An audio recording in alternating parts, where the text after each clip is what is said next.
Siyabingelela sinamukele ekhaya lapho sichaza khona amaphupho.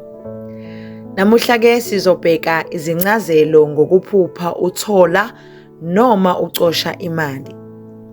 Imali ephusheni ivamise ukuveza amandla, amathuba amasha noma izibusiso ezizayo.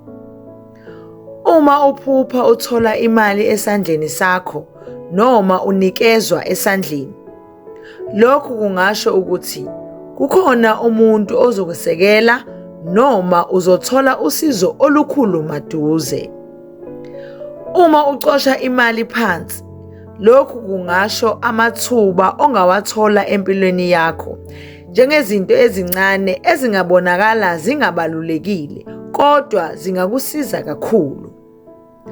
Kodwa kwesinye isikhathi ukuphupha ngemali kungaba isixwayiso sokuthi kufanele uqaphele indlela osebenzisa ngayo imali, noma uqaphele abantu abakuzungezile.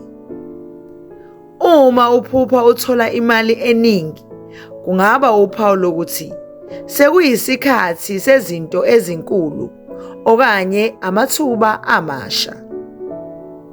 Siyabonga, nisale kahle.